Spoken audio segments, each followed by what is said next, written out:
What techniques can MFI use to find new board members? We're going to be doing a session tomorrow on how to find new board members and how to find new shareholders, which is of course the issue here in Ethiopia. And it's a process.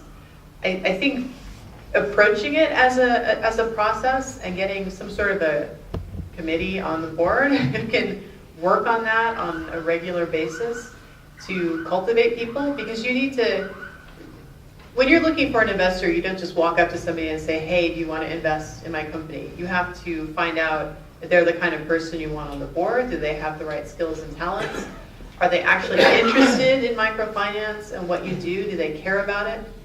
Are they interested in social investing? So there's a lot of what we call cultivation to find out if they're the right person, if it's a good fit. And that takes a good period of time. And then once you've decided, yes, this could be a good person, then you have to have the materials prepared to make the ask.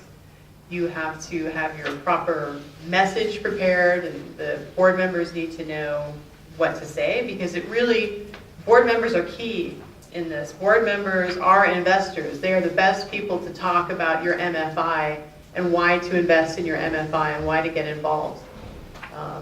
So I think I'm ruining my whole presentation for tomorrow, so I'm going to stop right there and pass it on. Okay, for me, it is like which I said that first, the shareholding base has to be a bit expanded to get enough board members. Again, to attract good board members, the remuneration must be decided by the General Assembly as well. That really attracts the board members.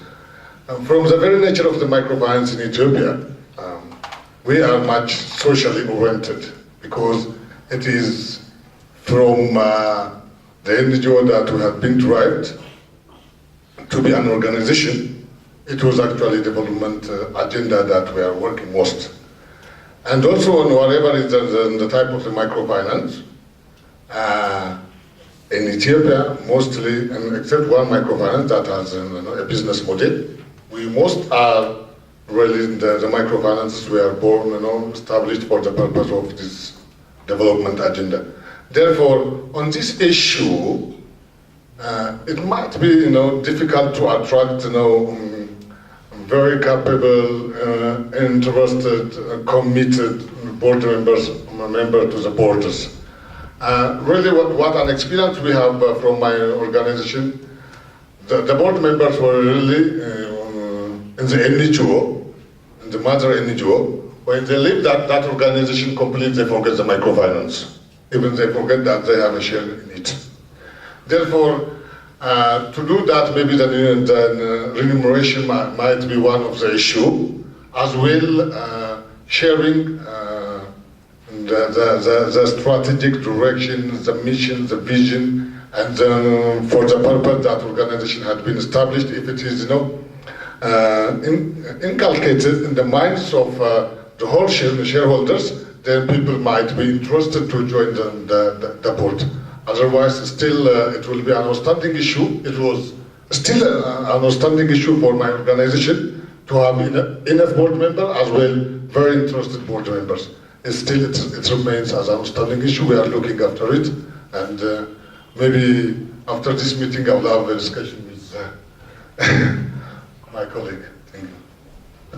Okay, I agree with what's been said by the other two speakers on this topic. One thing that I notice in Ethiopia that's different from other countries is that the board nomination committee is part of the General Assembly, whereas in like Kenya and Nigeria and other places, it's the board itself has its own nomination committee. And also, every director has to be a shareholder. We spoke with Dr. Fraser about this, and we were wondering if it slowed things up, a new director having to be a shareholder. And he did say that if the share is sold, or shares are sold to the potential new director, just the copy of the share transfer certificate, consent to transfer the share by the company secretary would be enough for the director to come on board. But it's different from the way things are done in other places, and I just wonder if it could be streamlined somehow. Okay, thank you. Yeah, as you all know, and as it has been already repetitively said, board members shall be shareholders according to the current law, commercial code. And I hope this commercial code is under revision, and this issue could be addressed with certain maybe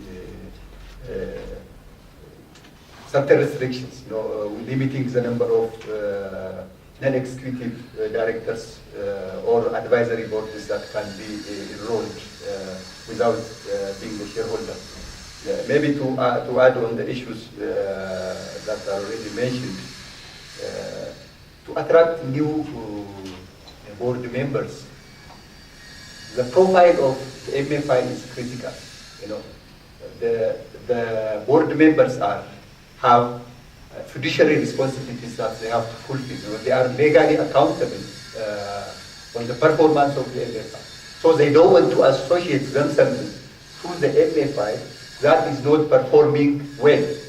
Of course, when we started for social purposes, but we are using business model.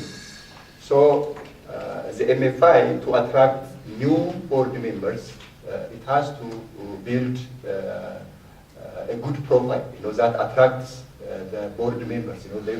They don't want to associate themselves with risky business. If the MFI is doing well, it may not be difficult, to find new board members.